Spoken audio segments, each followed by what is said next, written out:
తరతరాలు ఎట్లయితే గతంలో 2000 సంవత్సరాలుగా బతికిరో ఇప్పుడు కూడా గట్లనే ఉండాలనేటటువంటి ఒక ఫ్యూడలిస్ట్ అప్రోచ్తోని, ఫ్యూడలిస్ట్ ఆలోచన విధానంతోని దళిత గిరిజనులకు సంబంధించి ఈ రకంగా ఈ ముఖ్యమంత్రి కానీ ఈ ప్రభుత్వం వ్యవహరిస్తున్నట్టుగా కనబడుతూ ఉంది. సాక్షాత్తు అంబేద్కర్ మహానుభావున్నే బందీ చేస్తే హైదరాబాద్ నడిబొడ్డునా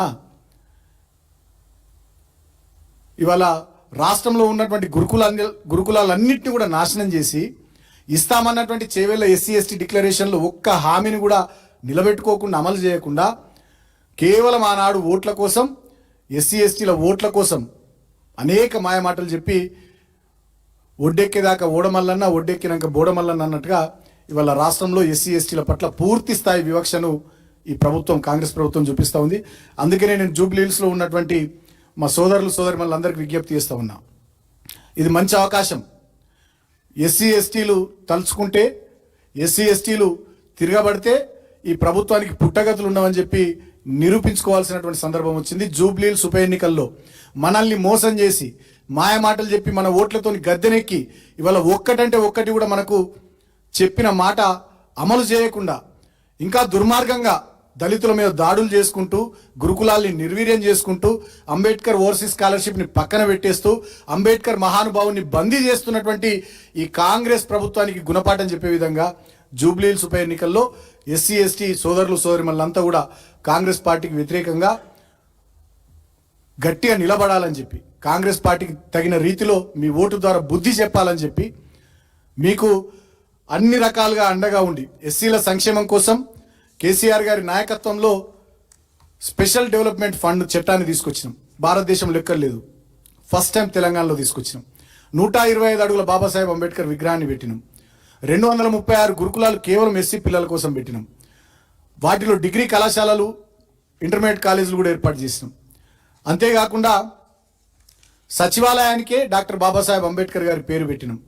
దళిత బంధు లాంటి వినూత్నమైనటువంటి పథకం, విప్లవాత్మకమైనటువంటి పథకం దళిత వర్గాల కోసం ఈ రాష్ట్రంలో తీసుకొచ్చినాం. ఇంకా చెప్పుకుంటూ పోతే అనేక రకాలైనటువంటి కార్యక్రమాలు దళిత వర్గాల కోసం ఆనాడు బీఆర్ఎస్ పార్టీ కేసీఆర్ గారి నాయకత్వంలో చేసింది. కాబట్టి దళిత గిరిజన వర్గాలు ఈ ఎస్సీ ఎస్టీ డిక్లరేషన్ పేరిట మనల్ని మోసం చేసిన కాంగ్రెస్ పార్టీకి బుద్ధి చెప్పాలి ఈ జూబ్లీ హిల్స్ ఉప ఎన్నికల్లో.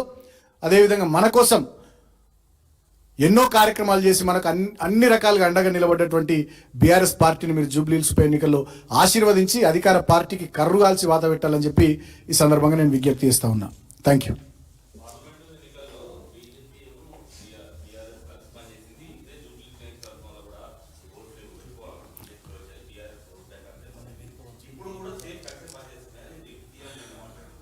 ఈ ముఖ్యమంత్రి మాట్లాడిండు, మేము మాట్లాడడం కాదు. ఏమన్నాడు ముఖ్యమంత్రి?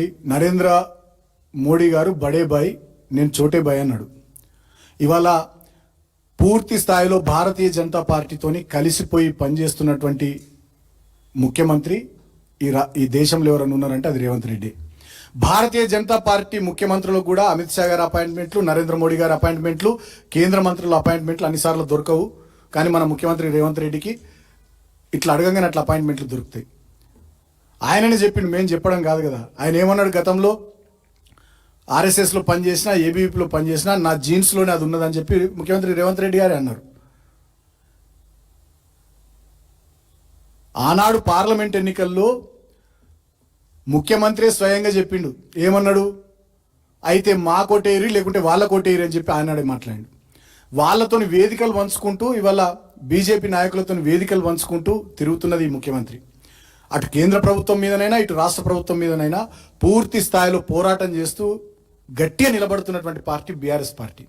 ఇవాళ భారతీయ జనతా పార్టీ, కాంగ్రెస్ పార్టీ రెండు కూడా కలిసిపోయి బీఆర్ఎస్ను దెబ్బతీయాలనే కుట్ర పార్లమెంట్ ఎన్నికల నుంచి వాళ్ళు చేస్తూనే ఉన్నారు. అసెంబ్లీ ఎన్నికల ముందు కూడా వాళ్ళు చేసిర్రు. ఇవాళ పూర్తి స్థాయిలో వాళ్ళతోని మిలాఖత్ అయింది ఈ ముఖ్యమంత్రి గారే తప్ప మేం కాదు. అంతేందుకు నిన్న కూడా సదరు ఉత్సవాల్లో వాళ్ళతో బీజేపీ నాయకులతో కలిసి వేదికలు పంచుకున్నాడు. చాలా సందర్భాల్లో బీజేపీ నాయకులతోని కలిసిమెలిసి ఉంటున్నాడు. ఇవాళ బీజేపీ ఎంపీలు ఈ రాష్ట్రం